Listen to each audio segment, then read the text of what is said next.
Well, the Mystics Outlook, joined by Carter Dudley Jr., Raymond Lyons, and Wilson Tarpe Jr. That's the last regular season edition of Mystics Outlook that we'll have. We told you guys I had kind of a home and home with the Fever wrap up the regular season. It concluded today as the Mystics beat the Fever 95 to 83. The 12-point differential wasn't indicative of how close or not close the game was. Um, Washington handled their business, as Ray and I talked about last time, and that's one of the most important things.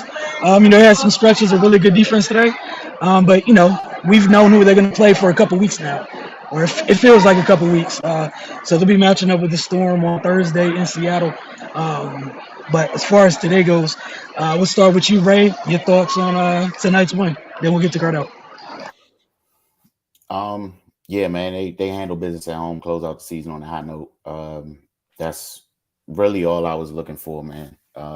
They played with intensity. They started out the game a little slow, but Coach T called an early timeout and kind of gathered them, and they came back out guns blazing. Their defensive intensity, they caused a lot of live ball turnovers, which led to easy scores. And on the offensive end, they were executing at a high level. They were aggressive, getting to the paint. They got to the free throw line, converted those attempts. It's just you just want to see them close out the season, on playing well like this, especially after that the recent struggles they had.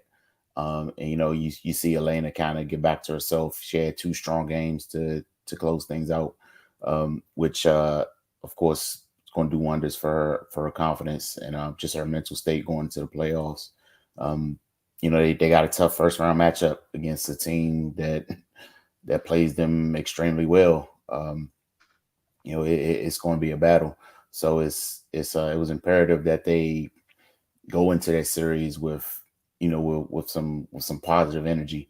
You don't ever want to limp into a situation where you're basically playing for your life at that point. So yeah, man, they handle business, did what they were supposed to do. On Friday we talked about how the Fever, they're just a tough team that doesn't go away. But if the Mystics are the caliber of team that we believe they are, then you should take care of business in this manner. Like you said, man, the 12-point differential in the final score really doesn't tell the entire story. The Mystics completely dominated this game. Go ahead, Cardell. Yeah, for me, look, we all know the Fever they're in the Leah Boston, sweepstakes. You know what I'm saying? So for me, I just want to see the messages come out and just destroy them. Stop playing, don't play no more. Set the tone going into the playoffs that we locked in from, the franchise player, Leda Deladon, to, the 12 women on the bench. That's what I was looking for. And put your foot on their neck and don't let up, man. They did that. For the most part, I know we got sloppy at the end, but they already had the game won. They were just trying to get out there with any injuries. Speaking of injuries, prayers is not too serious with Cloud. Hopefully, just precautionary, man. Look, we gonna get them up out of here. You just get some, just early night. Saying get ready for Seattle, so to speak. But they did what they should do. Destroy this team. Get ready.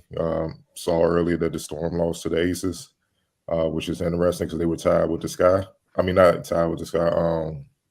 Which is interesting because going in to the playoff matchup Thursday with the Mystics, we all know how it went last time when the Storm were coming off a couple L's and they met the Mystics. It got ugly, you know what I mean? So they're gonna be fired up, especially being at home. So that's what it was, man. I love what the reserves brought, especially defensively. Walker Kimbrough and Machida. 9 steals between them, and good Lord, you know what I mean? That's defensive intensity, and that's the intensity they ain't gonna have to bring from now on out. Like, however long they last in the playoffs, you gotta give it everything you got, man. And that's the thing with this team that kind of frustrated me this season is just you don't have as much time as you think, and that's how I usually go in pro sports. You don't know when your window closes. You don't know. You just don't know. So you got to take advantage of this moment right now. This team is well equipped to make a run to the championship. It's not like they're not capable or have enough talent.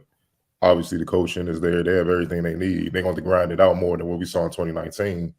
But that was just an unrealistic standard You know what I mean? So because most teams aren't that dominant. That's like a once in a once in a 5-10 year just dominant team that just destroyed everybody.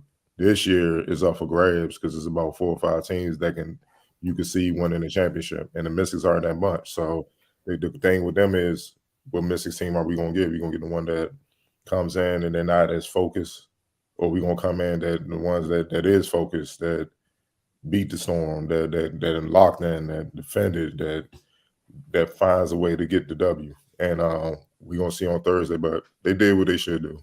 And just hopefully this momentum will carry on as they, make the trip to Seattle. For sure. And I think one of the things you brought up, Cardell, that was important was they sustained the defensive intensity when the bench came in. You mentioned Rui and Shatori. They did it. They were bothering the hell out of them guards. Like, you could see in Tiffany Mitchell's face. She was just sick of them. And she wasn't the only one. Just like literally get off me. I thought Rui did good in extended minutes she got, like you mentioned with Cloud. Obviously, I think we all hope that it's not that serious, but it's about the two versions we've seen this year, like you said. The one that shows up is fully committed to grinding it out on the defensive end. They're a really good defensive team when they commit to it for 4 quarters. It's the postseason. They don't have a choice. I mean, you have a choice not to do it, but we all know where that leads you. Player of the game for you guys, Cardell, we'll start with you. Yeah, you gotta go with Deladon. 22, 8 or 13, and they gonna need Deladon to be this moving forward. Like they can't afford a 1 for 7 Deladon. They can't afford that. And I know she got a hell of a matchup, with Stewie. You know what I mean? Let's just keep it a buck. But that's what the great ones. That's what separates the great ones from the greatest, from the greats, from the average. You know what I mean? These type of matchups. I'm looking forward to that one. But yeah, of course, her. Like Ray said, they got off to a slow start, but once Deladon started getting a rhythm, then they just fed off her, and it got ugly. Right. Yeah, same. Elena. It just looked like she's trying to reestablish who she is. After recent offensive struggles, she's just looking to get back into the form for the playoffs.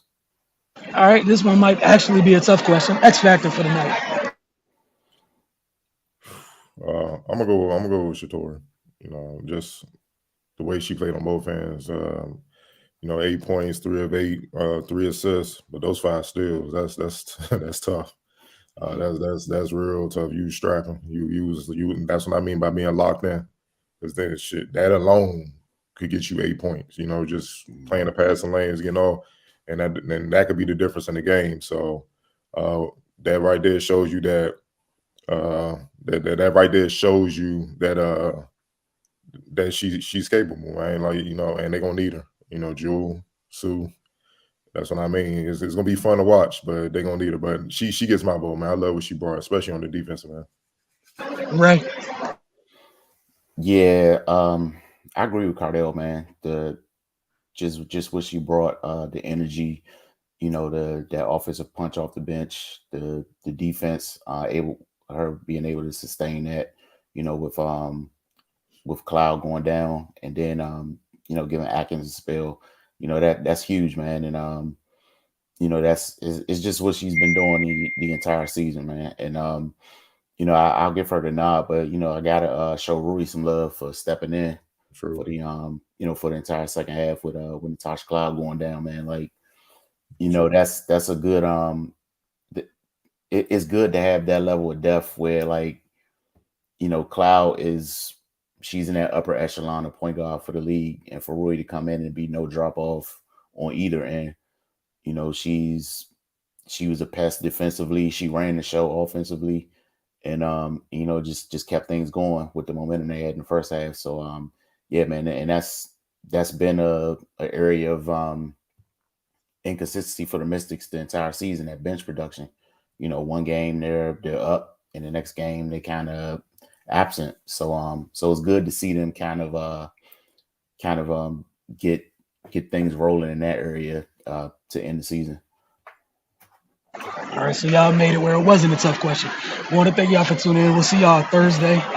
Like Cardell said, this should be an exciting matchup between these two teams. And look, if Washington take care of the business, they'll have a home game in this series. If they don't, you know, or there's also the possibility of maybe they come back home and it's to get ready for the next round. We don't know, but it's going to be a hard-fought battle. Looking forward to it. I'm just laying out all the different ways this could go. However, we won't see a home game unless, it's tied 1-1, and that would be the following week.